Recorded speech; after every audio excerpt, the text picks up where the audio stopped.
వ్యవసాయంలో నూతన టెక్నాలజీని అందిపుచ్చుకోవాలని జిల్లా అదనపు కలెక్టర్ నగేష్ రైతులకు సూచించారు. మెదక్ జిల్లా కొల్చార్ మండలం పోతంశెట్టిపల్లి రైతు వేదికలో జరిగిన ప్రజాపాలన ప్రగతి ప్రణాళిక 99 రోజుల కార్యక్రమంలో భాగంగా రైతు వరం సమావేశంలో ముఖ్య అతిథిగా పాల్గొన్నారు.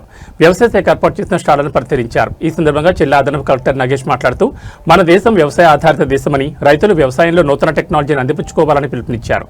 నూతన వంగడాలు, పనిముట్లు, యంత్రాలను ఉపయోగించి పంటల ఉత్పత్తి పెంచాలన్నారు. ఈ కార్యక్రమంలో జిల్లా వ్యవసాయ అధికారి దేవకుమార్, స్థానిక తహసీల్దార్ శ్రీనివాసచారి, సర్పంచ్ పాతూరి దయాకర్ గౌడ్, స్వామి, ఏవో శ్వేతకుమారి, ఏఈఓ నిరోష, అంబిక, రోజా, రాజశేఖర్, వివిధ గ్రామాల రైతులు తదితరులు పాల్గొన్నారు.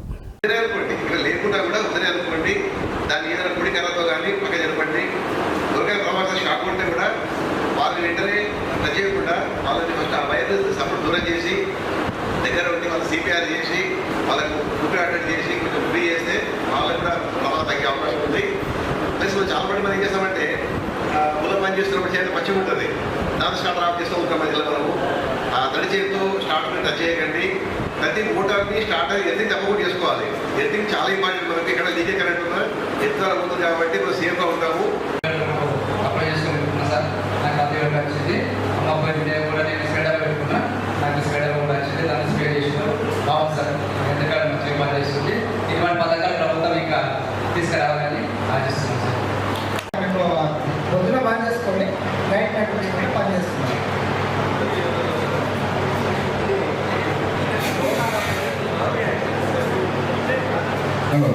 సోలార్ అనేది కేవలం సూర్యుడి మీద మాత్రమే ఆధారపడి ఉంటుంది. ఇందాక నేను చెప్పాను, క్లీన్ అండ్ గ్రీన్ ఎనర్జీ.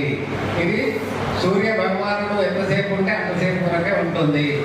మన దగ్గర సుమారుగా ఎరువులు వాడాలి అని చెప్పి, అంతేకాకుండా అంటే ఇంటిగ్రేటెడ్ న్యూట్రియంట్ మేనేజ్మెంట్, సమగ్ర పోషక యాజమాన్యం పాటించాలనే ఉద్దేశం చెప్పడం జరిగింది. ఇంకా మన ఆరోగ్యాలు పాడైపోతున్నాయి. ప్రతి ఒక్కళ్ళు అంటే మనము 50% మంది అనేక రోగాలు, ముఖ్యంగా క్యాన్సర్ బారిన పడుతూ ఉన్నాం. ఎందుకు అని అంటే మనము దాని ప్రకారం మీకున్న చిన్న శాతంలోనే ఎక్కడైతే నువ్వు మోటార్ వేసుకుంటూ ఆ మోటార్ని సెట్ చేసుకున్నట్టయితే నీడగా దొరుకుతుంది, అదేవిధంగా విద్యుత్ వస్తుంది. ఆ విద్యుత్ మీ మోటార్ మనం బుక్ చేసుకోవచ్చు. దానికి సంబంధించి మిగిలిపోయినట్టయితే మనం డిస్కౌంట్ వల్ల ఆపుకోవచ్చు. అర్థమైందా? అంటే మనకు విద్యుత్ ఆదాయం ఉంది. విద్యుత్ నీకు ఆదాయం కాబట్టి నీవు ఖర్చు పెట్టి తిరిగిపోయినట్టే. ఏదైతే ఖర్చు నీకు తగ్గిపోతుందో అది సఫలంగా పాల్గొన్నప్పుడు ఇబ్బంది పడతాను, మన ప్రాణాలు పడిపోయిన సంఘటనలు ఉంటాయి. అలాంటిది స్ప్రేయర్స్ ఇప్పుడు స్ప్రేయర్స్ కూడా వచ్చాయి. ఇప్పుడు మనం చూస్తాం డ్రోన్ స్ప్రేయర్స్. అంటే ఒకటే స్ప్రేయర్ ఒక 5 నిమిషాల్లోనే ఒక ఎకరం చల్లేస్తుంది. అదే ఎకరం చల్లాలంటే మనకు గంట పడుతుంటాయి, దానికి చాలా ఇబ్బంది పడుతుంటాయి. అది మొహమే తిరుగుతుంటాయి. ఆ మందులు, ఆ ఫెర్టిలైజర్ కావచ్చు, పెస్టిసైడ్ కావచ్చు, తర్వాత అనారోగ్యం ఉంటాయి. మన గాలి ద్వారా, మన ముక్కు ద్వారా మనం పోతూ ఉంటాయి. ఇలాంటి ఇబ్బందులు ఎదుర్కోకుండా మనం ఆటోమేషన్ ఏ విధంగా ఉపయోగించాలని చెప్పేసి వివరించాను. దాని డ్రోన్ ఏ విధంగా పనిచేస్తుందో కూడా మీకు చెప్పడం జరుగుతుంది. అదేవిధంగా సోలార్ సంబంధించిన ఇష్యూలో కూడా మీకు చెప్పడం జరిగింది. సోలార్ మన గౌరవ మంత్రివర్గం పంపించారు, గౌరవ ముఖ్యమంత్రి సూచనల మేరకు. మరి దానికి మనం ప్రౌడ్గా ఫీల్ కావాలి. అదేవిధంగా ఏంటంటే దానికి ఎంత ప్రౌడ్ ఫీల్ అవుతున్నామో మన భూమి యొక్క సారం కూడా మంచిగా ఉందా లేదా అని తెలుసుకోవాలి. భూమి సారం ఒకే విధంగా రోజు మనం బిర్యానీ తింటే బాగుండదు.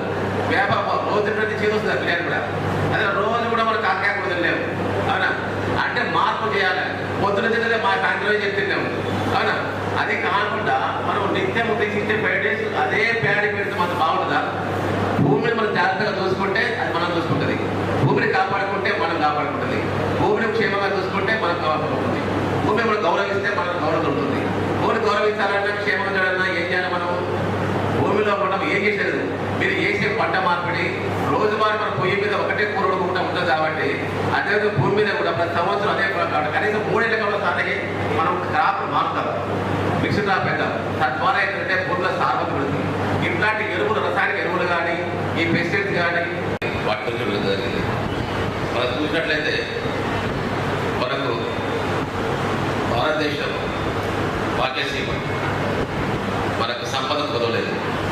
తెలంగాణ కూడా చాలా మంచి సంపద ఉన్నది కూడా, మౌలిక సంపద, అదేవిధంగా సహజ సంపద చాలా. ఇంతమంది మన పాటను జయ జయపో తెలంగాణ, జననీ జయ కేతన మరి ఆ పాటలో ఉన్న దాని యొక్క చూసినట్లయితే కూడా మన తెలంగాణ గొప్పతనం ఔన్నత్యం తెలుస్తుంది. ఆ తర్వాత మెదక్ సీమ కూడా మన గతంలో విన్నాము, జయ జయ తెలంగాణ పాడినప్పుడు చెప్పాను. మెదక్ జిల్లా సంబంధించిన పాట ఉంది, 2 నిమిషాలకు వనమైనటువంటి అది చెప్పిస్తాను మీరు. మరి తెలంగాణ అనేది ఒక రాష్ట్రం. మరి ఈ రాష్ట్రం అంతా సైజ్గా లేని ఒక దేశం ఉంది, నెదర్లాండ్స్. ఈవెన్ తెలంగాణ రాష్ట్రం అంతా కూడా లేదు. అది వ్యవసాయంలో అత్యధికంగా మరి వ్యవసాయం ముందుంటుంది. అంటే శాస్త్రీయంగా రోజువారీగా ట్రాన్స్ఫార్మ్ అవుతుంది.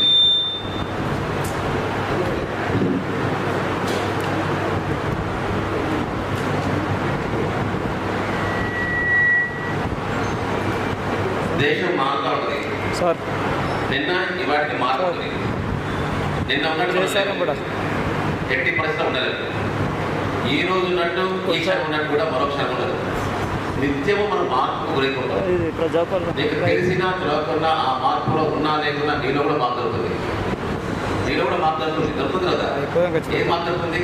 ఒక క్షణం కోల్పోతున్నాం, అదే మార్పు. ఒక క్షణం అభివృద్ధి చెందుతున్నాం, అదే మార్పు. కాబట్టి ప్రకృతిలో ప్రతి దగ్గర కూడా మార్పు దొరుకుతుంది.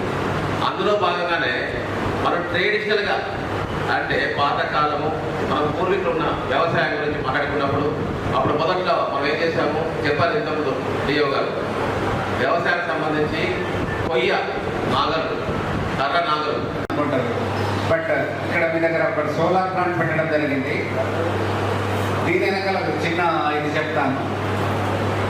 ఇది మీకు జస్ట్ డెమో చూపించడానికి. ఇది ఎందుకు డెమో చూపిస్తున్నామంటే మన తెలంగాణలో కాదు భారతదేశం మొత్తానికి పొల్యూషన్ అనేది విపరీతంగా పెరిగిపోతుంది. దీనికి కారణం ఏంటి? మనమే. అంటే యూఆర్ ఆల్ హ్యూమన్ బీయింగ్స్. మనము చేసేటువంటి పొల్యూషన్ అంతా కాదు, చాలా ఘోరంగా చేస్తున్నాము.